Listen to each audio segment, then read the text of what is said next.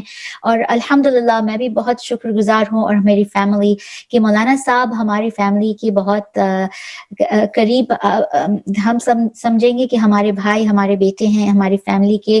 امی نے تو ان کو بیٹا بنا ہی دیا ہے, اور وہ ہمارے گیسٹ رہے تھے جب ابھی وہ ٹورانٹو 2 سال پہلے آئے تھے مجلس پڑھنے کے لیے. تو ان کے بارے میں بے نظیر بھٹو نے ان کی کتاب میں ان کے بارے میں لکھا ہے, تو جنہوں نے ان کا ذکر کیا ہے.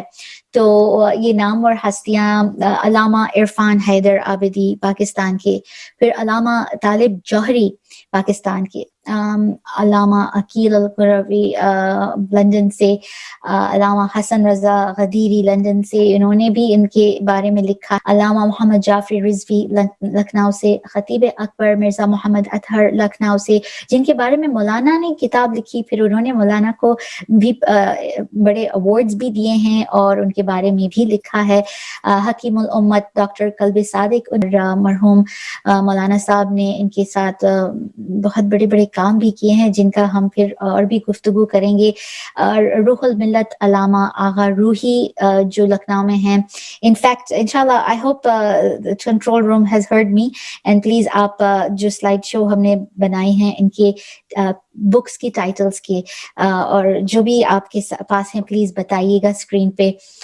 شمس الرحمان فاروقی الہ آباد میں انہوں نے بھی ان کا ذکر کیا ہے اور ان کے بارے میں لکھا ہے. پروفیسر نیر مسعود لکھنؤ, اور پروفیسر شارب رودالوی لکھنؤ کے, علی جواد زیدی لکھنؤ کے, پروفیسر مجاور حسین حیدرآباد کے, پروفیسر ولی الحق انصاری لکھنؤ کے, اور پروفیسر شہریار علی گڑھ کے, اور پروفیسر فضل امام جے پور کے, پروفیسر مالک زدہ منظور احمد لکھنؤ کے, پروفیسر شفیع کدوائے علی گڑھ سے, اور پروفیسر علی احمد فاطمی الہ آباد سے. اور مولانا صاحب ہم آپ کو ہمارے پروگرام میں ویلکم کرتے ہیں اور آپ کو ہمارا پیار بھرا سلام پلیز قبول کیجیے. السلام علیکم مولانا صاحب ورحمۃ اللہ وبرکاتہ. وعلیکم السلام ورحمۃ اللہ وبرکاتہ.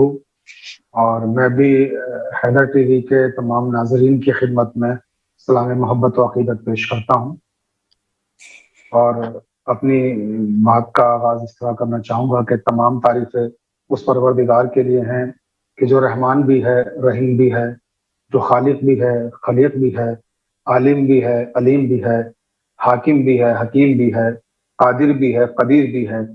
اور تمام درود و سلام ہوں ان ذوات مقدسہ پر کہ جنہیں پروردگار عالم نے اپنی ذات کے لیے مرکز تعارف قرار دیا ہے اور کنت کنزن مخفیہ کہہ کر ان کا تعارف کرایا کہ یہ وہ لوگ ہیں کہ جو پروردگار جب ایک چھپا ہوا خزانہ تھا اس کے تعارف کا سبب بنے، اور وہ ہیں محمد وآل محمد علیہ السلام۔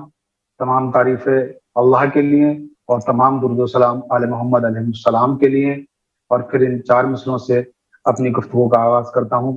زندگی دی ہے تو جینے کا ہنر بھی دینا، پاؤں بخشے ہیں تو توفیق سفر بھی دینا، گفتگو تو نے سکھائی ہے کہ میں گونگا تھا، اب میں بولوں گا تو باتوں میں اثر بھی دینا۔ سبحان اللہ، سبحان اللہ مولانا صاحب، آپ نے ہمیں خوب سکھا دیا ابھی کہ جب کوئی آپ کی تعریف کرتا ہے تو پہلے تو انسان خدا کی تعریف کرے اور یہ یاد رکھے کہ ہم جو بھی ہیں کچھ بھی نہیں ہے، اللہ سبحانہ و تعالیٰ نے ہمیں بنایا جو ہم ہیں، اور تمام تعریف خدا کی ہی لیے، اور سبحان اللہ جو بھی ہنر ہے وہ خدا سے ہے۔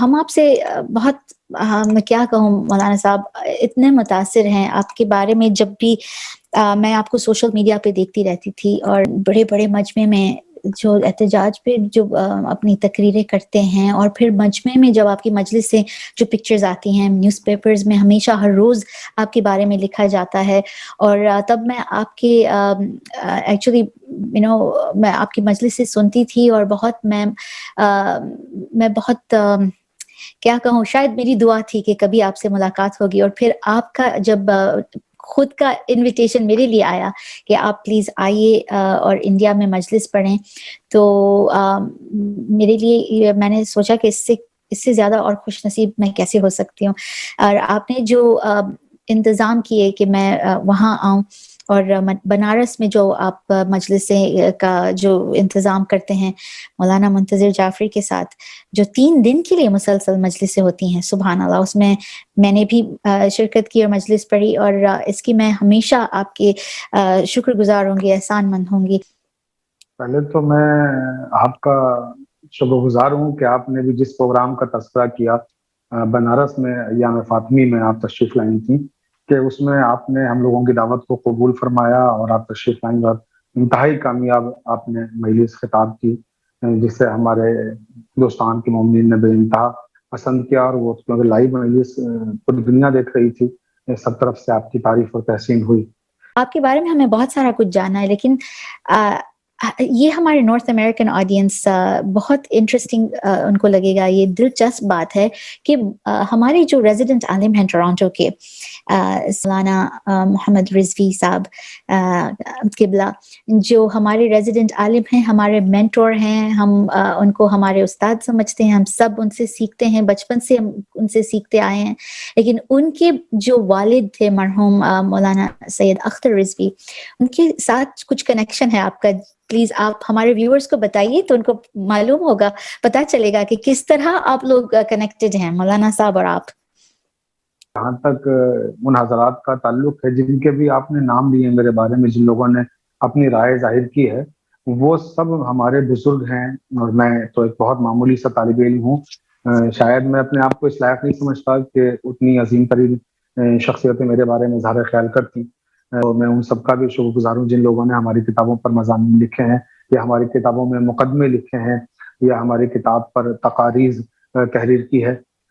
دوسرے یہ کہ سید اختر صاحب قبلہ پروردگار عالم ان کے درجات کو بلند فرمائے، وہ ایک بہت ہی جید عالم تھے، اور ہندوستان کے اہم ترین علماء میں ان کا شمار ہوتا ہے، اور انہی نے بڑی خدمات انجام دی ہیں مغربی ممالک میں بھی، اور افریقہ میں خصوصاً ان کے خدمات بے مثل ہیں۔ بلال مشن کے وہ بانی تھے، اور انہوں نے اس کے ذریعے سے نہ جانے کتنے تالوں کو اسلام کی دعوت دی اور وہ مسلمان ہوئے۔ اور اس کے علاوہ ان کی کتابیں بھی بہت ساری ہیں جو انہوں نے اردو میں بھی لکھی ہیں اور انگریزی میں بھی ہیں، اور ان سے ہماری ملاقاتیں لکھنؤ میں ہمارے ایک بزرگ نقاد اور بزرگ ادیب ہوا کرتے تھے جو ہمارے سرپرست کہہ لیں آپ، چودھری صفت محمد نقوی صاحب۔ تو سعید اختر صاحب قبلہ اور چودھری صفت محمد نقوی صاحب قبلہ یہ دونوں آپس میں دوست تھے، جب بھی ہندوستان آتے تھے سعید اختر صاحب قبلہ تو ضرور چودھری صاحب سے ملنے کے لیے تشریف لاتے تھے غفرم آپ کے امامباڑے میں، اور ہمارا مدرسہ جہاں ہم تعلیم حاصل کر رہے تھے سلطان مدارس، وہ غفرم آپ کے امامباڑے سے بالکل ملا ہوا ہے، آمنے سامنے ہے بس سمجھ لیں۔ تو وہ جب بھی آتے تھے تو ہم ضرور ان سے ملاقات کرتے تھے، اور ہم نے ان سے ملاقاتیں کی ہیں کافی، اور ان سے کافی کچھ سیکھا ہے. بلکہ چودھری سلطان محمد نقوی صاحب نے جب ان پر اسپیشل نمبر نکالا تھا توحید کا، وہ ایک ہفتہ روزہ نکالتے تھے ہماری توحید، تو اس کا جب اسپیشل نمبر نکلا تھا تو میں اس میں بھی چودھری صاحب کے ساتھ تعاون کرنے والوں میں تھا. تو یہ میرے لیے شرف کی بات ہے کہ میں ایسی عظیم ترین شخصیات کے تعلق میں رہا ہوں. اور جب میں ٹورنٹو پہنچا مجالس خطاب کرنے کے سلسلے میں، تو وہاں جب سید محمد رضوی صاحب قبلہ سے ملاقات ہوئی تو انہی نے بڑی محبتیں مجھے دیں اور بڑی عزت افزائی میری کی. انہی نے جتنا مجھے وقت دیا اس دوران جب میں وہاں رہا، اور جتنی محبتیں انہی نے مجھے دیں، اور پھر سینٹر پہ میں نے مجالس بھی خطاب کی، تو وہ میرے پاس لفظ نہیں ہے کہ میں ان کا شکریہ ادا کر سکوں. اس کے لیے میں یہی کہوں گا کہ میں اپنے آپ کو اس کا اہل نہیں سمجھتا ہوں، بس یہ کہ ان لوگوں نے مجھے اس لائق سمجھا اور محبتیں دی، میں اس کے لیے شکر گزار ہوں اپنے بزرگوں کا.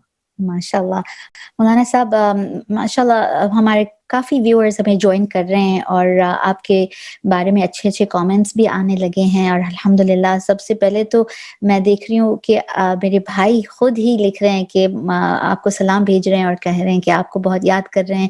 اور انہوں نے کہا ہے کہ انہوں نے بہت سارے ذاکرین کے ساتھ وقت گزارا ہے اور ان کو ٹورانٹو بتایا ہے، لیکن انہوں نے کہا کہ آپ کے ساتھ جو وقت گزارا ہے انہوں نے، وہ کہہ رہے ہیں کہ وہ سنہری لمحے تھے ماشاء اللہ. اور کہہ رہے ہیں کہ ماشاء اللہ آپ کے جو علم ہے اور آپ کا جو علم ہے اور آپ کی جو سٹائل ہے جب آپ پڑھتے ہیں اور جس طرح لوگوں کو آپ شیک کر لیتے ہیں. میں کوشش کر رہی ہوں کہ انگلش سے اردو میں ٹرانسلیٹ کر رہی ہوں جب میں پڑھ رہی ہوں یہاں، تو وہ کہہ رہے ہیں کہ میں نے کم ایسے لوگوں کو دیکھا ہے جو دل لوگوں کے لوٹ لیتے ہیں. اور پھر ماشاء اللہ وہ کہہ رہے ہیں کہ ہماری دعا ہے کہ آپ ٹورانٹو واپس آئیے. اور ہمارے ویورز لائیو چیٹس پہ بھی ہمیں کہہ رہے ہیں اس وقت، کینا کور لکھ رہے ہیں کہ مولانا صاحب is indeed an incredible personality. He's an inspiration to learn Urdu. وہ کہہ رہی ہیں کہ آپ سے ہمیں اردو سیکھنے کا بھی ایک دل چاہ رہا ہے کہ اور سیکھیں. اور آپ ماشاءاللہ اردو کے پروفیسر بھی ہیں، آپ ہیڈ آف دا ڈپارٹمنٹ ہیں آپ کے کالج میں، جو حسین آباد کالج ہے، جو گورنمنٹ کالج ہے ماشاءاللہ. اس کے علاوہ مولانا صاحب آپ رائٹر بھی ہیں. آپ کو وقت کب ملتا ہے کہ آپ اتنے سارے کتابیں بھی لکھ رہے ہیں اور پھر آپ نیوز پیپر میں ہر روز آپ کے آرٹیکلز آ رہے ہیں، اس کے علاوہ آپ میٹنگز میں جاتے ہیں، آپ ایک شاعر ہیں، آپ ایک اسکالر بھی ہیں، اس کے علاوہ جو آپ ٹریول کر رہے ہوتے ہیں، ہمیشہ آپ ٹرین میں ہوتے ہیں، پلین میں ہوتے ہیں، گاڑی میں ہوتے ہیں، اور پھر آپ ماشاء اللہ طرح طرح کی مختلف زبانوں میں، اردو، فارسی، عربک، ہندی، اور لوگ آپ کو صرف ممبر سے نہیں جانتے، آپ کانفرنسز میں بھی جاتے ہیں. اور جب آپ کانفرنسز میں جاتے ہیں تو آپ اردو لٹریری جو فگرز ہیں بڑے بڑے، ان کے بارے میں آپ لیکچرز دیتے ہیں لمبے لمبے سے، آپ ان کے بارے میں جانتے ہیں. آپ ایک اردو کرٹک ہیں، واٹ از نون ایز. اور جب آپ ٹورانٹو آئے تھے تو آپ کو ایوارڈ ملا تھا اردو کرٹک کے فیلڈ میں. سبحان اللہ، دیٹ مینس کہ آپ اینالائز بھی کرتے ہیں، آپ رائٹ بھی کرتے ہیں، پوئٹریز بھی لکھتے ہیں. مجھے آپ سے یہ پوچھنا ہے مولانا صاحب، اور آپ ہمیں ہمارے ویورز کو ایک سمجھے ایک کھڑکی ہے اور اس میں ایک کوئی جھانک کے آپ کی زندگی میں دیکھ رہا ہے، اور ان کو ایک ایسی چیز بتائیں جو لوگوں کو نہیں معلوم شاید آپ کے بارے میں، کہ بچپن میں آپ نے کیا یہ سب پلان کیا تھا؟ کیا آپ نے کہا تھا کہ ایک دن میں بہت بڑا مولانا بنوں گا، اور کیا یہ بس ہو گیا، یا آپ نے ایک سوچ سمجھ کے طے کیا اور اپنی فیملی سے کہا کہ میں مولانا بنوں گا؟ آپ ہمیں اپنی بچپن سے لے جائیں اور بتائیے کہ یہ کیسے ہوا پورا آپ کا سفر. کہ میری زندگی ایک کھلی ہوئی کتاب ہے، اور میں اکثر جو میرے مضامین شائع ہوتے ہیں اس میں اگر کہیں میرے تعلق سے کچھ چیزیں لکھنا ہوتی ہیں تو میں اپنے بارے میں برابر لکھتا رہا ہوں کہ کوئی بھی چیز میرے یہاں چھپی ہوئی نہیں ہے، جو ہے وہ اظہر من الشمس ہے، اور اس پر قارئین کا اور ہمارے ناظرین کا گویا اسی طرح سے حق ہے جیسے مجھ پر میری زندگی کا حق ہے. تو جہاں تک سوال یہ ہے کہ میں اس طرف کیسے آیا دینی تعلیم کی طرف، تو وہ بڑا مشکل مرحلہ تھا میرے لیے اس وقت. ہم اپنے وطن میں زیر تعلیم تھے. میرا ڈسٹرکٹ بلند شہر ہے، اور ڈسٹرکٹ بلند شہر میں ایک قصبہ ہے سانکھنی، تو میں وہاں کا رہنے والا ہوں بیسیکلی. اور اس کے بعد میں 9 سال کی عمر میں لکھنؤ آ گیا تھا، تو پھر وہ لکھنؤ میں نے باقی تعلیم حاصل کی، اور پھر لکھنؤ نے مجھے ایسا قبول کیا کہ پھر میری یہیں نوکری ہو گئی اور پھر میں یہیں اب زندگی کے باقی ایام گزار رہا ہوں. تو میں جب چھوٹا سا تھا اس وقت ہمارے یہاں مجلس پڑھنے کے لیے ایک ہندوستان کے بڑے خطیب ہیں اس وقت وہ، اور پوری دنیا میں جاتے ہیں وہ مجالس پڑھنے کے لیے، علامہ غضنفر عباس صاحب قبلہ توسی. تو وہ ہمارے یہاں مجلس پڑھنے کے لیے آتے تھے، اور ہم چھوٹے سے تھے، 5ویں کلاس میں پڑھ رہے تھے حیدری پرائمری اسکول میں اس وقت. تو وہاں پر جب وہ مجلس پڑھنے آتے تھے تو ہم دیکھتے تھے کہ ممبر سے جیسے ہی وہ اترتے تھے لوگ ان کے ہاتھ چومتے تھے اور ان سے ملنے کے لیے بے چین ہوتے تھے. تو ہم چھوٹے سے دور سے منظر دیکھتے تھے تو ہمارے دل میں بھی یہ خواہش پیدا ہوئی کیوں نہ ہم بھی اسی طرح سے مجلس سے پڑھیں، اور کیوں نہ لوگ ہمارے بھی اسی طرح سے ہاتھ چومیں، اور کیوں نہ لوگ ہم سے بھی اسی طرح ملنے کے لیے بے چین ہوں. تو بس ہم نے ٹھان لی کہ ہم بھی غضنفر عباس صاحب قبلہ کی طرح سے خطیب بنیں گے اور مجلس سے پڑھیں گے، اور اسی طرح سے امام ماشاء حسین علیہ اللہ. السلام کا تذکرہ کریں گے. تو اب اس کے لیے بڑا سخت مرحلہ تھا جو ہم نے طے کیا، وہ یہ کہ ہم نے اپنے گھر میں اپنے والدین سے جب کہا کہ ہم دینی تعلیم حاصل کرنا چاہتے ہیں تو کوئی بھی اس بات کے لیے راضی نہیں ہوا اور تیار نہیں ہوا کہ ہم مدرسے میں دینی تعلیم حاصل کرنے کے لیے جائیں. کیونکہ تصور کیا تھا، مدرسوں میں عموماً عام طور پہ ہمارے یہاں یہ کانسیپٹ تھا کہ یتیم بچے جن کے والدین نہ ہوں، غریب بچوں کو بھیجا جاتا ہے، اور جن کے پاس پیسہ ہوتا ہے وہ تو انگریزی میڈیم میں اپنے بچوں کو پڑھاتے ہیں. تو اس طرح کا کانسیپٹ ذہن میں تھا. تو ہمارے والدین نے کہا کہ ہم مدرسے میں نہیں بھیجیں گے، آپ جہاں پڑھ رہے ہیں وہاں پہ پڑھیے، اور اس کے علاوہ جو بھی ہوگا ہم اعلیٰ تعلیم کے لیے آپ کی کوششیں کریں گے. تو میں نے ضد کر لی اور میں نے کہا کہ نہیں، مجھے تو مدرسے ہی میں جانا ہے اور مجھے دینی تعلیم ہی حاصل کرنا ہے. اچھا، ہمیں اس کی وجہ ایک اور بھی تھی کیونکہ ہم 2 بھائی تھے، تو چھوٹی فیملی تھی ہماری. ہمارے بڑے بھائی دہلی میں پڑھ رہے تھے تو ہم اکیلے تھے اس وقت گھر پر.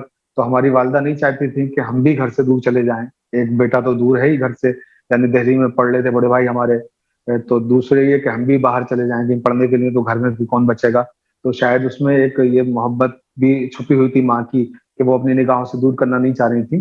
لیکن ہماری ضد کے سامنے پھر وہ مجبور ہو گئی اور انہی نے پھر ہمیں اجازت دی. اور ہمارے جو وہاں امام جمعہ تھے مولانا سید محمد عباس زیدی صاحب قبلہ، ہمارے استاد بھی تھے وہ. ہم نے قرآن شریف ان سے پڑھا تھا اور ہماری دینی تعلیم انہی کے ذریعے سے مکمل ہوئی تھی. تو وہ ہمیں لے کر پھر وہاں سے ہمارے وطن سانکھنی سے نوگاواں سادات گئے، جہاں مدرسہ علیہ جعفریہ میں ہمارا ایڈمیشن کرا دیا گیا. اور مدرسہ علیہ جعفریہ کے جو پرنسپل تھے اس وقت ہندوستان کے بہت ہی بزرگ عالم دین حجت الاسلام والمسلمین علامہ سید عمار حیدر آبدی النجفی صاحب قبلہ تابصرہ تھے. اور وہاں پھر ہم نے 2 سال تعلیم حاصل کی اور اس کے بعد وہاں سے پھر ہم لکھنؤ آ گئے. جب لکھنؤ آئے ہم تو پھر لکھنؤ میں آنے کے بعد ہم نے بقیہ ساری تعلیم سلطان مدارس میں مکمل کی. اور سلطان مدارس میں جب ہمارا ایڈمیشن ہوا تو اس وقت جو سلطان مدارس کے پرنسپل تھے وہ فقیہ اعظم حجت الاسلام والمسلمین علامہ سید محمد جعفر رضوی صاحب قبلہ تھے، جن سے ہم نے بہت کچھ سیکھا اور جو ہندوستان کے بزرگ ترین علماء سے تھے. اور ہمارے تو آپ مدرسے میں صرف پھر 9 سال کے تھے؟ 9 سال کے تھے جی جب آپ حوزہ آئے؟ جی 9 سال کی عمر میں گھر چھوڑ چکا تھا. اور اس وقت بڑا سخت مرحلہ تھا. گھر میں بڑے لاڈ پیار سے ہم پلے تھے کیونکہ چھوٹی سی فیملی تھی، 2 بھائی تھے صرف. اس میں ایک بھائی دہلی میں تھے ہمارے بھائی بڑے والے ڈاکٹر مرزا سخی حسن صاحب. تو میں تنہا گھر پہ تھا تو مجھے بڑا پیار ملتا تھا اور بڑا دلار ملتا تھا. اور اس کے بعد جب ہم مدرسے میں آئے تو وہاں تنہائی کا شکار ہوئے. مدرسے میں ماں سے دور، باپ سے دور، بھائی سے دور، دادی دادا سے دور. تو جب یہاں تنہا رہتے تھے تو شروع میں بہت رونا آتا تھا اور ہاسٹل کی لائف بڑی سخت ہوتی ہے. لیکن آہستہ آہستہ پھر ہم نے اپنے آپ کو مضبوط کر لیا کیونکہ گھر والوں سے ضد کر کے ہم آئے تھے کہ ہم کچھ بن کے دکھائیں گے، کچھ کر کے دکھائیں گے. سبحان اللہ. تو اتنی کم عمر میں گھر چھوڑنا اور پھر مذہبی سب پوری ایسے ڈوب جانا اس دنیا میں مذہبی، آپ کو آپ کی فیملی کے ساتھ بھی وقت نہیں ملا. آپ تو بس علم ہی حاصل کر رہے تھے. اس کے بعد آپ پھر یونیورسٹی بھی گئے، لکھنؤ جی یونیورسٹی، اور وہاں جی آپ نے کیا اسٹڈی کیا؟ میں نے جو دینی تعلیم ہے جیسا کہ میں نے عرض کیا وہ مدرسہ سلطان مدارس سے حاصل کی ہے جو بر صغیر کی عظیم درسگاہ ہے. اور جہاں جس زمانے میں ہم تعلیم حاصل کر رہے تھے ایک سے ایک جید علماء وہاں موجود تھے طلباء کو درس دینے کے لیے. اور وہ مدرسہ ہمیشہ سے تاریخ ساز مدرسہ رہا ہے. وہاں سے بڑے جید علماء وہاں پیدا ہوئے ہیں اور صرف علماء ہی نہیں اس مدرسے میں پیدا ہوئے بلکہ سیاسی شخصیات بھی وہاں سے پڑھنے والے IAS بھی بنے طلباء، PCS بھی بنے اور گورنر بھی بنے ہمارے یہاں کے طلبا، اور اس کے علاوہ شاعری کی دنیا میں بھی بڑے نامور افراد گزرے ہیں وہاں کے۔ اس کی وجہ یہ ہے کہ ہمارے مدرسے میں پڑھنے کے لیے کوئی پابندی نہیں ہے کہ صرف آپ کوئی ایک ہی علم حاصل کریں، یعنی مدرسہ ضرور تھا، دینی تعلیم کا مرکز تھا وہ، لیکن وہاں رہ کر کے ہمیں مکمل آزادی تھی کہ ہم اگر چاہیں یونیورسٹی میں جا کے بھی تعلیم حاصل کر سکتے ہیں۔ تو ہم مدرسے میں جب پڑھ رہے تھے تو ہم نے یونیورسٹی سے بھی تعلیم حاصل کی۔ میں نے گریجویشن کیا ممتاز ڈگری کالج سے، اور جب میں نے ممتاز ڈگری کالج سے گریجویشن کیا تو میں نے کالج ٹاپ کیا تھا اپنا، اور مجھے 3 گولڈ میڈل اس وقت ملے تھے۔ پھر میں لکھنؤ یونیورسٹی پہنچا، پوسٹ گریجویشن میں نے وہاں سے کیا۔ تو وہاں سے میں جب پوسٹ گریجویشن کر رہا تھا پی جی، تو اس وقت میں نے یونیورسٹی ٹاپ کی تھی، اور مجھے وہاں سے بھی پھر 5 گولڈ میڈل مجھے ملے تھے۔ اچھا ماشاء اللہ، تو آپ نے اپنے اردو لٹریچر میں پھر انٹرسٹ لیا؟ جی ہاں، میرا رجحان اردو کی طرف تھا۔ بیسیکلی ویسے میرا سلیکشن تہران یونیورسٹی کے لیے بھی ہو چکا تھا، لیکن میں تہران یونیورسٹی نہیں گیا، کیونکہ اگر تہران یونیورسٹی میں جاتا تو پھر میری فیلڈ اردو نہیں ہوتی تھی، فارسی ہو جاتی، اور پھر مجھے ایسا لگ رہا تھا کہ جیسے اردو کا مستقبل ہندوستان میں زیادہ روشن ہے، کیونکہ اردو کے پڑھنے والے بھی اتنے زیادہ نہیں ہیں، تو فارسی کے پڑھنے والے تو اور بھی کم ہیں، تو واپس ہمیں ہندوستانی آنا ہے۔ تو اس سے اچھا پھر یہیں رہ کر کے میں نے سوچا کہ میں اردو میں اپنا مستقبل تلاش کروں، اور پھر میں نے اردو ادب میں اپنے مستقبل کو ڈھونڈ لیا، اور الحمدللہ آج پھر میں اردو کے حوالے سے ایک طالب علم کی حیثیت سے خدمت انجام دے رہا ہوں گورنمنٹ کالج میں۔ تو مولانا صاحب، جب آپ گھر سے چلے گئے، آپ صرف 9 سال کے تھے، آپ نے کبھی اپنے آپ کو پوچھا کہ میں نے یہ غلط راستہ لے لیا؟ شاید آپ کو گھر تو یاد آ رہا تھا، آپ کو تو پتا بھی نہیں تھا کہ تب آپ لکھ بھی سکتے ہیں یا نہیں، لیکن یہ سب ٹیلنٹس کیسے نکلے کہ آپ کو پتا چلا کہ آپ کو اب بول بھی سکتے ہیں اچھا، اور آپ لکھ بھی سکتے ہیں؟ کیونکہ یہ تو سب گھر پہ ہوتا ہے، جب ماں باپ دیکھتے ہیں کہ ماشاءاللہ اس کو کچھ آتا ہے، اس کو آگے بڑھاؤ۔ آپ نے تو پورا سفر اکیلا طے کیا ہے۔ جی میں نے اکیلے ضرور سفر طے کیا، مگر میرے ماں باپ کی سرپرستی مجھے حاصل تھی۔ اس زمانے میں فون کا زمانہ تھا، ہم فون پہ گفتگو کرتے تھے، اور اتنے زیادہ فون بھی نہیں ہوا کرتے تھے، بہت کم فون پر بھی رابطہ ہونا مشکل ہوتا تھا۔ لیکن جہاں تک اس سفر کو طے کرنے کا تعلق ہے، تو اس کے لیے میں سب سے زیادہ اپنی والدہ ہی کی تحسین کروں گا اس حوالے سے کہ انہیں نے مجھے بڑا حوصلہ دیا، اور بڑا مجھے سپورٹ کیا طالب علمی کے زمانے میں، اور انہیں نے گویا مجھے مہمیز کیا کہ میں کچھ بن کے دکھاؤں، کچھ کر کے دکھاؤں۔ وہ بار بار جب بھی فون کرتی تھی تو کہتی تھی بیٹا اب تم چلے تو گئے ہو وطن سے دور، اور تم نے گھر چھوڑ دیا ہے، مگر جب واپس آنا تو کچھ بن کے آنا کہ جس پر تمہارے وطن والے فخر کریں، اور ہمیں بھی مطلب شرمندگی نہ ہو کہ ہمارا بیٹا پڑھنے کے لیے گیا تھا اور ناکام ہو کے چلا آیا، کچھ ایسا کر کے آنا جس پہ ہمارا سر بھی فخر سے اونچا ہو جائے۔ تو میں نے کوشش کی اپنی ماں کے خوابوں کو پورا کر سکوں، اور اپنے والد محترم کی خواہشوں کی تکمیل کر سکوں۔ تو ہمیں بتائیے کہ آپ کی پہلی مجلس کیسے گئی، اور آپ نے جب پہلی نماز پڑھوائی تو تب کب کافی بڑے ہو گئے تھے تب آپ کو مولانا کا درجہ ملا کہ؟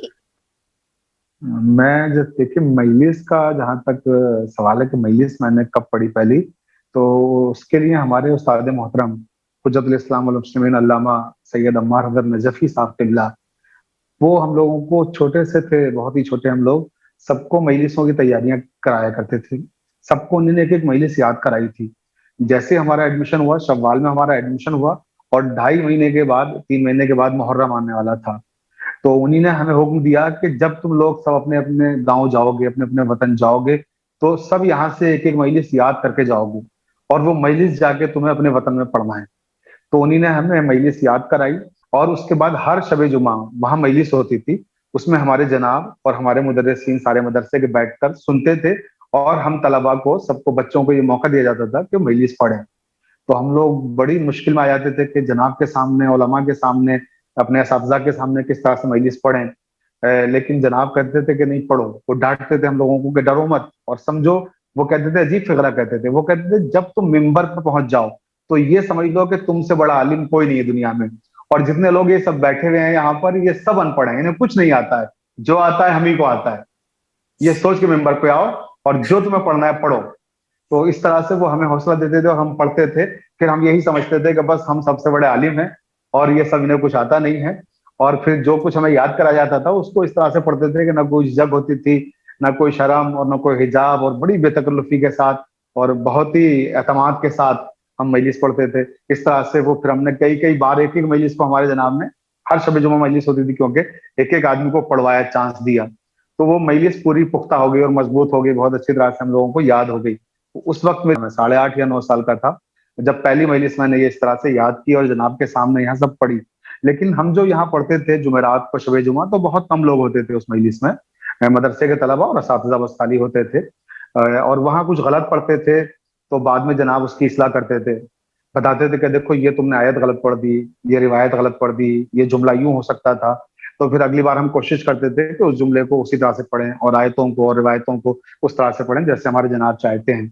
تو پھر جب محرم آیا تو ہم اپنے وطن گئے, 9 سال گئے تھے, اور ہمارے یہاں جو ہمیں ایک طرح سے پہلی مجلس جس کو ہم کہیں گے وہ ہم نے اپنے وطن میں ہی پڑھی ہے, کیونکہ یہ تو پریکٹس ہوتی تھی, یہاں تو تمرین ہوتی تھی, اور ہمیں ایک طرح سے بہت ہی محبت کے ماحول میں ریاض کرایا جاتا تھا اور مشق کرائی جاتی تھی کہ خطابت کیسے کی جائے, مجلس کیسے پڑھی جائے. لیکن پہلی بار جو سامنا مجمع سے ہوا ہمارا, وہ ہمیں اپنے وطن میں ہم نے مجلس پڑھی تھی, اور وہ 8 محرم کی تاریخ تھی. 8 محرم کی تاریخ کو جس عزا خانے میں ہم نے مجلس پڑھی تھی اس کا نام ہے بیت المراد. وہ بہت بڑا عزا خانہ ہے ہمارے وطن میں. اس کی کیپیسٹی یہ ہے کہ اس کے اندر 5,000 آدمی تو سامنے دکھائی دیتے ہیں جب بیٹھ جاتے ہیں, اور اس کے بعد پورا مجمع تقریباً 10,000 کا مجمع, 5,000 مجمع اس کے باہر ہوتا ہے. یعنی پوری بستی مجلس سن رہی ہوتی ہے, سب سڑک پہ بیٹھ کے سن رہے ہوتے ہیں اور اپنی اپنی چھتوں پہ بیٹھ کے سن رہے ہوتے ہیں, مائک اس طرح کے لگے ہوتے ہیں, پوری بستی میں آواز جاتی ہے. تو ہم نے 18 منٹ کی مجلس تھی جو ہمیں رٹائی گئی تھی اور ہمیں یاد کرائی گئی تھی. جب پہلی بار اتنے بڑے مجمع میں ہم نے مجلس پڑھی, پہلے تو ہم بہت ڈرے ہوئے تھے اور بہت خوف زدہ تھے کہ اتنے بڑے مجمع میں ہم کیسے پڑھیں گے, کیا ہوگا. مدرسے کی بات الگ تھی, لیکن یہاں اتنا بڑا مجمع ہے, وطن کی بات بھی ہے, یہ خوف بھی تھا کہیں کچھ غلط نہ ہو جائے. لیکن پھر ہمیں اپنے استاد کے جملے یاد آئے کہ یہ سب ان پڑھ ہیں اور تم پڑھے لکھے ہو. بس اس حوصلے 10,000 اور جی اس حوصلے اور اس جذبے کے ساتھ ہم ممبر پر آئے کہ بس ہم سب سے زیادہ پڑھے لکھے ہیں. اور اس کے بعد ہم نے مجلس شروع کی, اور جو مجلس شروع کی تو بہت ہی شاندار وہ مجلس ہوئی. اور 18 منٹ کی وہ مجلس, جس میں فضائل بھی تھے, مسائل بھی تھے, جس میں ہم نے 10 منٹ فضائل پڑھے تھے اور 6 منٹ مسائب اور 2 منٹ کا خطبہ تھا. اس طرح سے وہ مجلس پڑھی. مجلس کے بعد تو ہمیں اتنی تعریف ہوئی, ہم اپنے وطن میں جیسے لگ رہا تھا کہ ہیرو بن گئے ہیں, اتنی لوگ ستائش کر رہے ہیں, اتنی تعریفیں کر رہے ہیں.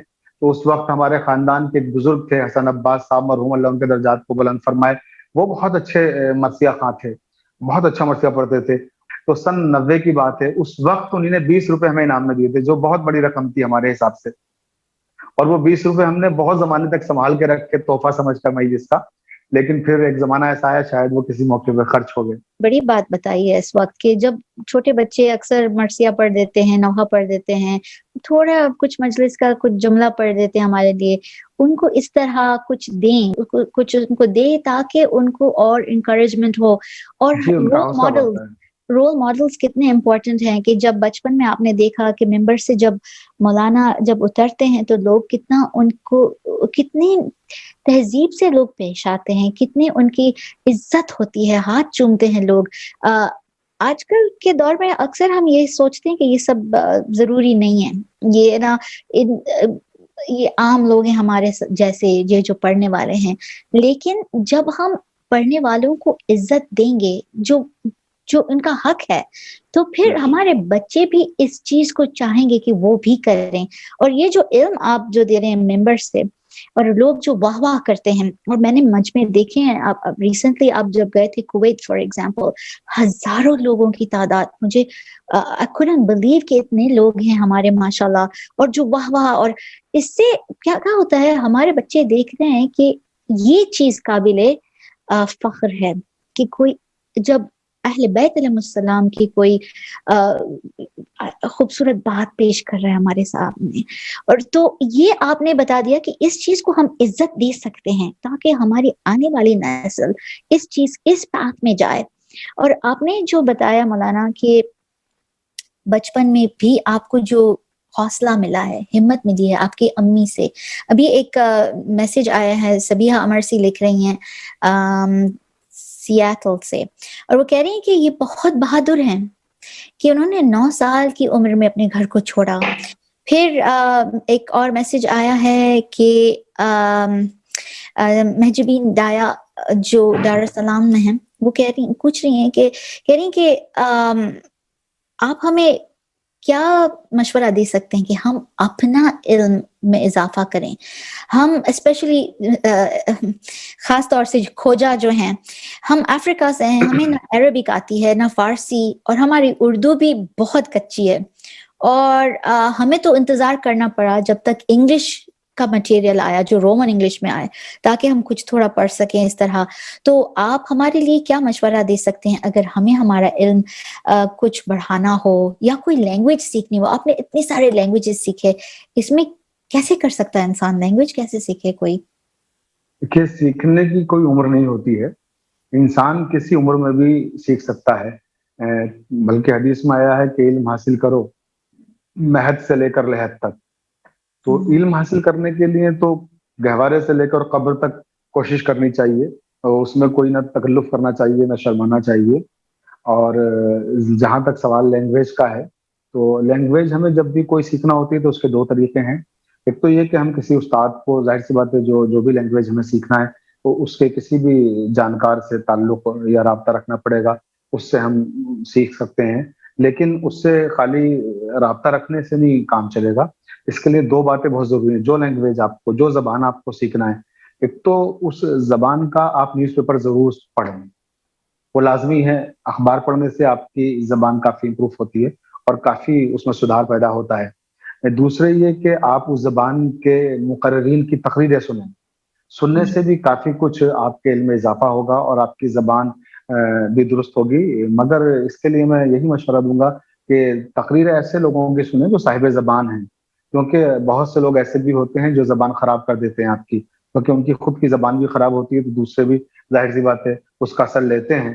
اور اس کے لیے بڑا مشہور واقعہ ہے لکھنؤ میں، میر انی صلی اللہ مقامہ، جو ہمارے اردو مرثیے کے بہت ہی بڑے شاعر ہیں، بلکہ شاید آج تک ان سے بڑا شاعر اردو مرثیے کو نصیب ہی نہیں ہوا ہے. تو میر انیس کے جو والد تھے وہ انہیں دوسروں کی تقریر سننے نہیں جانے دیتے تھے، اس لیے کیونکہ انہیں یہ خطرہ تھا، یہ خوف تھا کہ کہیں ایسا نہ ہو کہ یہ ہمارے گھر کی جو زبان ہے اور جو نفیس اور جو سلیس اور جو بہت ہی شیریں زبان ہے، کہ ایسا نہ ہو کہ ہمارا بچہ کسی دوسرے کی تقریر سن کے اس کی زبان نہ خراب ہو جائے. تو زبان بڑی نازک شے ہوتی ہے.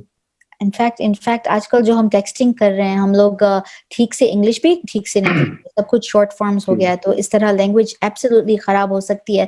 اور مولانا صاحب، آپ نے تو ماشاءاللہ 10 سال کی عمر میں، 9 سال کی عمر میں پہلی مجلس جب پڑھی ہے، لیکن آپ کی پہلی کتاب 14 سال میں آپ جب تھے. ابھی بھی آپ کی، یہ آپ نے سب بہت کم عمر میں کیا ہے، آپ کی عمر اس وقت بھی about 38 ہے. تو سبحان اللہ، اسے ہم انگلش میں کہتے ہیں چائلڈ پروڈیجی. آپ ایک جینیس تھے بچپن سے، لیکن یہ جب چیز آئی ہے اوپر تو بہت وزن کہ کسی کو معلوم تھا. آپ حوزہ میں ہی تھے اور آپ جینیس، لوگوں نے دیکھ لیا کہ ہیں. 14 سال کی عمر میں آپ نے کتاب لکھی، پھر آپ کو جو 5 گولڈ میڈلز ملے ہیں اور ٹاپر تھے آپ، اور آپ کے ہائی ایکیڈیمک مارکس جو ہیں، اور پھر آپ کو مسٹر اردو کا جو ٹائٹل مل گیا. اور یہ سب بہت، میں جب یہ جو پکچرز ہم دیکھ رہے ہیں اسکرین پہ، تھوڑے جو جوانی کے ہیں، بالکل چھوٹے بچے، کیونکہ بالغ بھی بچہ 15 سال کا ہوتا ہے. آپ نے 14 سال کی عمر میں کتاب لکھ لی تھی، کیسے ہوا تھا یہ؟ وہ میں نے ابھی عرض کیا کہ جیسے میں بچپنے سے ہی بڑے مجموعے میں تقریر کرنے کا عادی ہوں. کیونکہ آپ سوچیے جب میری شروعات ہی اتنے بڑے مجموعے سے ہوئی ہے کہ میں نے پہلی مجلس، یعنی ہمارے استاد نے جو مدرسے والی جو وہ دن تھے، وہ تو ایک طرح سے تیاری ہو رہی تھی وہاں پر، لیکن جب انہوں نے میدان میں اتارا مجھے خطابت کے، تو پہلی مجلس جو میں نے پڑھی وہ اتنے بڑے مجموعے میں پڑھی. اس کا مجھے نقصان بھی ہوا بہت، بڑے مجموعے میں مجلس پڑھنے کا. نقصان یہ ہوا کہ چھوٹا مجموعہ میرے سامنے ہوتا ہے تو میں، اور میرے لیے بڑی دشواری ہوتی ہے، جتنا زیادہ مجموعہ ہوتا ہے مجھے اتنا ہی مجلس پڑھنے میں لطف آتا ہے. آج اور کل میں کووڈ کے ٹائم میں تو آپ کی حالت زوم میں بیٹھ کے نہ واہ واہ، نہ سلوات، نہ کچھ. اور لکھنؤ میں تو بہت انٹریکٹیو آڈینس ہوتا ہے، تو آپ کی عادت ہو گئی تھی. لیکن 14 ایج میں کیسے امام بنے آپ نماز کے؟ وہ تو میں اصل میں جب مدرسے میں پڑھ رہا تھا سلطان مدارس میں، تو ہمارے برادر بزرگ حجت الاسلام والمسلمین مولانا سید منتظر جعفری صاحب قبلہ، میں بالغ ہوا تھا اسی وقت. اور وہاں پہ ہمارے یہاں یہ سسٹم رہا ہے مدرسوں میں، ابھی بھی ہے یہ، کہ جیسے میں نے عرض کیا کہ ہم لوگوں کو مجلسیں پڑھنا کس طرح سے سکھائی گئی کہ مدرسے کے ماحول میں مجلس پڑھیں اور سیکھیں، اور بچوں کو اس طرح سے ٹرینڈ کیا جاتا ہے تاکہ آگے چل کے نہ دشواری نہ ہو اور مطالعے کی طرف آمادہ کیا جاتا ہے. ایسے ہی جب ہم لوگ پڑھنے ہوتے ہیں، طالب علم ہوتے ہیں، تو ہمیں محلے کی جو مسجدیں ہوتی ہیں پہلے وہاں بھیجا جاتا ہے نماز پڑھانے کے لیے، تاکہ ہماری جھجک کھل جائے اور ہم جب نماز پڑھائیں اگر کوئی غلطی کریں، کوئی مسٹیک ہو، تو محلے کے اندر جو مسجدیں، چھوٹی چھوٹی مسجدیں ہیں، وہاں سے اصلاح ہو جائے. پھر جب بڑی مسجد میں کہیں جائیں تو ہمیں کوئی شرمندگی نہ ہو یا ہمیں کہیں بھی کوئی خفت نہ ہو. تو ہمارے یہاں لکھنؤ میں سلطان مدارس کے آس پاس یہاں بہت ساری مسجدیں ہیں، تو ہم سب بچوں کو مدرسے کے وہاں ہمیں جیسے جو بھی بالغ ہوتا تھا اور بچہ تھوڑا سا ذہین ہوتا تھا اور جو قرات اچھی کرتا تھا اس کو نماز پڑھانے کے لیے بھیجتے تھے ہمارے استاد. تو ہمیں بھی بھیجا جاتا تھا، تو ہم بھی گئے نماز پڑھانے کے لیے. تو 3 مہینے تک ہم نے ایک مسجد پہ نماز پڑھائی. تو ہمارے استاد سے آ کے وہاں کے مومنین نے تعریفیں کی اور کہا بہت اچھی نماز پڑھاتے ہیں ماشاء اللہ سے، اور بہت اچھی تقریر بھی کرتے ہیں اور سب لوگوں کو پسند آتا ہے. منتظر جعفری صاحب کو بلانے کہ ہمیں انہوں نے حسینی مسجد وجے واڑہ، جو بہت بڑی مسجد ہے وجے واڑہ سٹی کی، وہاں رمضان میں نماز پڑھانے کے لیے بھیج دیا. نماز پڑھانے جب وہاں پہنچے ہم، تو مولانا منتظر جعفری صاحب قبلہ کو لوگوں نے فون کیا وہاں سے اور کہا کہ مولانا آپ نے ایک چھوٹے سے بچے کو بھیج دیا ہے یہاں نماز پڑھانے کے لیے، اتنی بڑی مسجد ہے یہ، اور آپ کو معلوم ہے کتنی تعداد میں، ہزاروں کی تعداد میں ہم مومنین ہوتے ہیں، اور یہ کس طرح سے جمعے کا خطبہ دیں گے اور کس طرح سے شب جمعہ کی مجلسیں پڑھیں گے. اتنے چھوٹے بچے کو آپ نے بھیج دیا، اور یہاں تو ہمیشہ صاحب امامہ بزرگ عالم آتے تھے، آپ نے بالکل بچے کو بھیج دیا.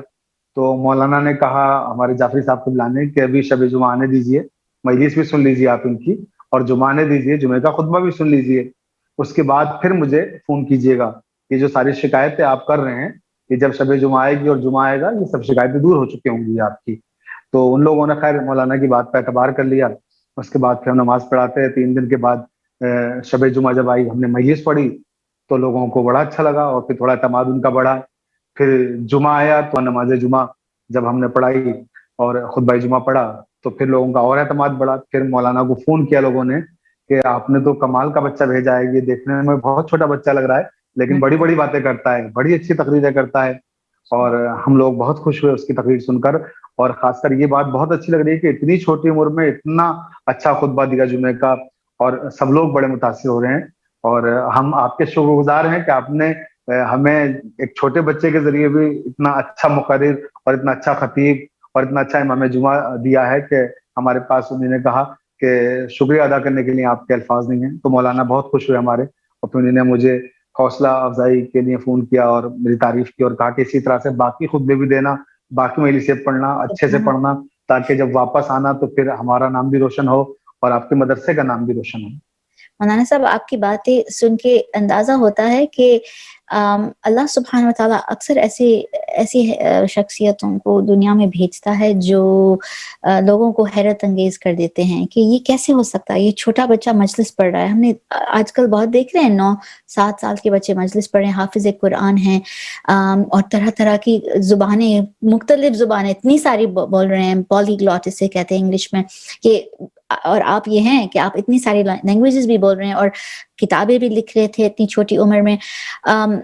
یہی ہوا تھا جب ہمارے امام ائمہ طاہرین علیہ السلام تھے اس دنیا میں. اور جب یہاں میں ایک بات اور کہنا چاہوں گا، آپ کی بات منقطع ہو رہی ہے وجے واڑہ کے حوالے سے، کیونکہ پھر ہم آگے بڑھ جائیں گے، دوسری باتیں کرنے لگیں گے تو پھر بات رہ جائے گی.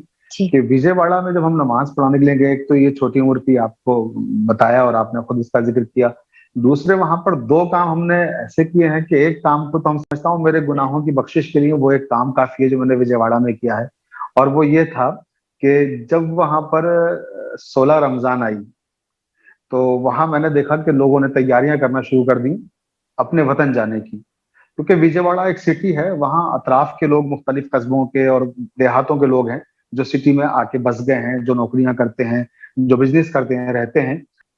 ہر آدمی اپنے وطن میں عزاداری جا کے کرتا ہے. تو یہ ایک سسٹم تھا اور یہ چلا رہا ہے، ہر جگہ ہوتا ہے. تو وہاں بھی یہ ہوا کہ جب 17 رمضان آئی تو سب لوگوں نے کہا کہ ہم تو جانے والے ہیں قبلہ، اور کچھ 2-3 دن یہاں تھوڑا مجمع کم رہے گا کیونکہ ہم لوگ سب اپنے اپنے وطن جائیں گے، شبوں کے بعد آئیں گے، تو پھر نماز میں مجمع تھوڑا آپ کو کم ملے گا. تو میں نے پوچھا وجہ کیا ہے؟ تو یہاں تابوت اٹھتا نہیں مولا علی کا، شہادت کی مجلس سے بھی نہیں ہوتی ہیں، بس خالی ایک مجلس 21 رمضان کی صبح میں ہو جائے گی مختصر سی، باقی نہ تو یہاں شبوں میں مجلسیں ہوتی ہیں اس طرح سے، اور نہ یہاں امام علی علیہ السلام کی شہادت کی مناسبت سے ان کا تابوت اٹھتا ہے. تو میں نے کہا اتنا بڑا مجمع یہاں پر ہے، اتنے لوگ ہیں، تو یہاں تابوت کیوں نہیں اٹھتا ہے؟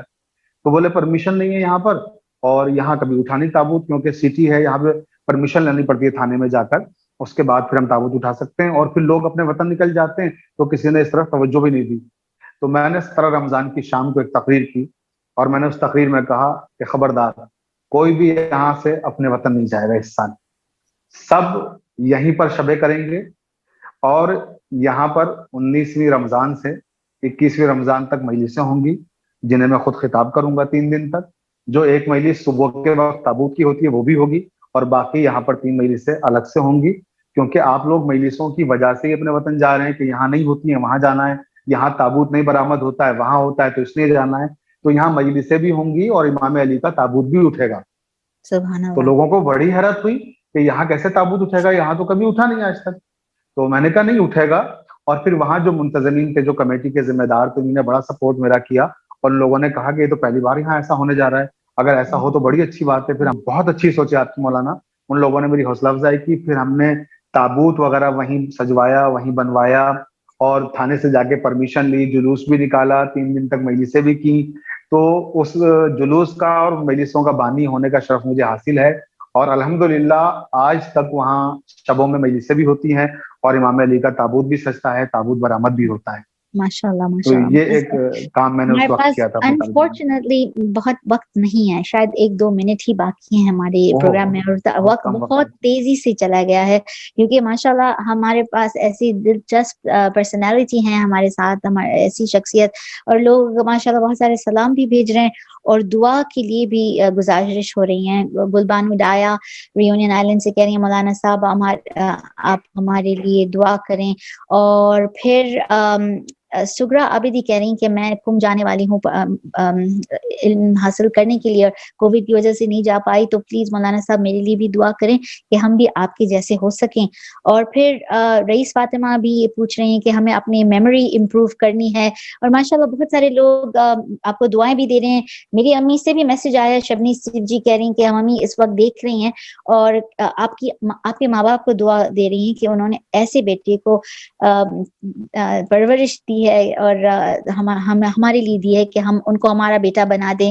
اور وقت بہت تیزی سے جا رہا ہے، لیکن آئی ڈونٹ نو اگر ہم یہ واقعہ اگر کر سکیں کہ آپ نے جب آپ کی زندگی میں یہ ہوا تھا کہ آپ نے ایسا کچھ آرٹیکل لکھا تھا کہ فلم پروڈیوسرز بھی آپ کو ڈھونڈنے لگے، اور جی پھر وہ لکھا تھا ایک آرٹیکل. جی اس کے بارے میں جلدی اگر 1-2 منٹ میں آپ ہمیں بتا دیں کہ جب پہلے ایک تو مولانا عالم دین جو ایک لٹریری بھی پروفیسر ہیں اور ایک نامور ہیں اس چیز میں، تو آپ نے کچھ لکھا، اس کی وجہ سے فلم پروڈیوسر آپ کو ڈھونڈنے لگے. جی سب سے پہلے تو میں آپ کی والدہ، جو میری بھی والدہ ہیں، اور تمام ان بہنوں کا اور اپنی ماؤں کا شکریہ ادا کرتا ہوں جنہوں نے ابھی مجھے دعائیں دی ہیں. اور میں ان سب کے لیے جو دعاؤں کے خاصگار ہیں دعا کرتا ہوں کہ پروردگار عالم انہیں کامیابیاں اور کامرانی عطا فرمائے، اور وہ بھی اہل بیت علیہ السلام کے علوم کو نشر کر سکیں اور دوسرے لوگوں تک پہنچا سکیں. دوسرے جو آپ نے کہا کہ فلم پروڈیوسر جو مجھے ڈھونڈ رہے تھے، دراصل وہ اس لیے کہ شہریار ایک بہت بڑے شاعر تھے. وہ پروفیسر بھی تھے علی گڑھ مسلم یونیورسٹی میں، اور فلموں میں گانے بھی لکھتے تھے. لیکن ان کی جو شخصیت تھی وہ ہمہ جہت تھی. وہ اردو کے بہت اچھے استاد بھی تھے کیونکہ پروفیسر تھے علی گڑھ مسلم یونیورسٹی میں. تو میں ان سے بڑا متاثر تھا. ان کا جب انتقال ہوا تو ان کے انتقال کے فوراً بعد دوسرے دن ان کی وائف سے ان سے کچھ اختلافات تھے. انہوں نے ڈیورس دے دیا تھا اپنی وائف کو کافی پہلے، تقریباً 20 سال پہلے انتقال سے، 25 سال پہلے. مگر جب تک وہ ان کی وائف کچھ نہیں بولی جب تک وہ زندہ رہے. اور جیسے ان کا انتقال ہوا اگلے ہی دن انہوں نے اتنا خطرناک انٹرویو اخبار کو دیا اور اتنی برائیاں اور اتنی گستاخیاں ان کی شان میں کی کہ ہم بتا نہیں سکتے. ہمیں بہت اذیت ہوئی کیونکہ ان سے ہماری ذہنی وابستگی تھی. بہت اچھے شاعر تھے وہ، اور بہت اچھے استاد تھے، اور بہت قابل انسان تھے. تو جب ان کے بارے میں نے وہ پڑھا تو مجھے بڑی تکلیف پہنچی. اور میری کتاب جو عرفان صدیقی شخص و شاعر ہے، جو میں نے لکھنؤ یونیورسٹی کے لیے لکھی تھی، جس کے 4-5 ایڈیشن ہندوستان سے چھپے ہیں اور اتنے ایڈیشن پاکستان سے بھی چھپ چکے ہیں، بڑی مقبول کتاب ہوئی تھی. اس کا رسم اجرا بھی شہریار صاحب نے لکھنؤ یونیورسٹی میں آ کر کیا تھا. تو میری ان سے بڑی عقیدت تھی. جب میں نے وہ انٹرویو پڑھا ان کی بیوی کا، انہوں نے بہت برا لکھا تھا اس میں نے اس کے خلاف احتجاج کیا. اور میں نے اخبار کے ایڈیٹر کو, ہندی کا ایک بہت بڑا اخبار ہے دینک جاگرن ہمارے ہندوستان کا, سب سے بڑا اخبار ہے ہندی کا, وہ اسے لاکھوں لوگ پڑھتے ہیں, اس میں وہ انٹرویو چھپا تھا.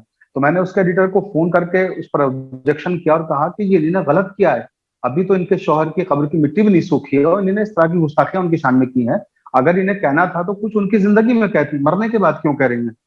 تو میں نے ان سے کہا کہ اب میں اس کا جواب لکھوں گا اور آپ کو چھاپنا ہوگا اپنے اخبار میں. تو انہوں نے کہا کہ دیکھیے شفق صاحب, ہم آپ کے آرٹیکل اپنے اخبار میں چھاپتے رہتے ہیں, محرم میں کافی آپ سے ہیلپ بھی لیتے ہیں اور رمضان میں بھی آپ کے کافی آرٹیکل چھپتے ہیں ہمارے یہاں. پھر میں نے وہ آرٹیکل لکھا اور انہوں نے, ہندی والوں نے نہیں چھاپا اسے, اردو کے سارے اخبارات نے چھاپا. جب سارے اخبارات نے وہ چھاپا تو آرٹیکل کو بہت زیادہ پسند کیا لوگوں نے, اس سے میں بڑا مشہور ہوا. ہوئے ہم جو مر کے رسوا, یہ اس کا ٹائٹل تھا, کیونکہ شہریار صاحب پر ان کی بیوی نے مرنے کے بعد ان پر الزامات لگائے تھے. تو یہ آرٹیکل ہمارا امراؤ جان ادا فلم کے ڈائریکٹر اور پروڈیوسر مظفر علی, جو شہریار کے دوست تھے, امراؤ جان ادا کے لیے گانے بھی انہوں نے لکھے تھے, تو وہ ان کو بہت پسند آیا. وہ مجھے ڈھونڈتے ہوئے لکھنؤ آئے, انہوں نے اخبار کے ایڈیٹر سے نمبر لیا اور پھر مجھ سے ملے آ کے, اور مجھے بہت محبتیں دی اور بہت تعریفیں کی, اور پھر مجھے آفر دیا کہ آپ اگر چاہیں تو کچھ ہم لوگوں کے لیے بھی لکھ سکتے ہیں, اور آپ تو اردو کے استاد ہیں. تو میں نے کہا میں استاد اردو کا ضرور ہوں, مگر میں اہل بیت علیہ السلام کے در سے وابستہ ہوں. میرا قلم صرف اہل بیت علیہ السلام کی تعریف میں چلتا ہے. میں جو لکھوں گا صرف اہل بیت علیہ السلام کے لیے لکھوں گا, میں اس کے علاوہ اور کچھ نہیں لکھ سکتا. وہ کیونکہ میرے استاد تھے, میں نے ڈیفینس کیا ان کا, اس لیے. سبحان اللہ, سبحان اللہ. اور اسی کے ساتھ ہم یہی جملہ خوبصورت ہے کہ جو بھی آپ کے قلم صرف اہل بیت علیہ السلام کی حمد و ثنا اور اللہ سبحانہ و تعالیٰ کی راہ میں بس آپ اپنی آواز, اپنا جو خوبصورت برین ہے جو چائلڈ پروڈیجی سے شروع ہوا اور ابھی بھی جینیس برین ہے, ہماری دعا ہے کہ آپ کتابیں لکھتے رہیں اور بہت ساری تقریریں کریں, اور نارتھ امریکہ بھی آئیے گا. کینیڈا آپ آئے تھے لیکن اب واپس آتے رہیں انشاءاللہ, اور حیدر چینل پہ بھی ہم آپ کو دیکھتے رہیں گے انشاءاللہ. سب کی دعائیں ہیں آپ کے ساتھ, اور انفارچونیٹلی ہمارے پاس وقت بالکل نہیں ہے, نہیں تو بہت سارا کچھ آپ کو پوچھنا تھا مولانا صاحب. اور خدا آپ کو کامیاب کرے. آپ ہمیں جوائن کریں پورا مہینہ میرے ساتھ ذاکرہ شاہروز جعفر دھالا آور آف انسپریشن پہ from 4 to 5 p.m. Eastern Standard Time every single day. See you very soon. Wassalamu alaikum wa rahmatullahi wa barakatuh.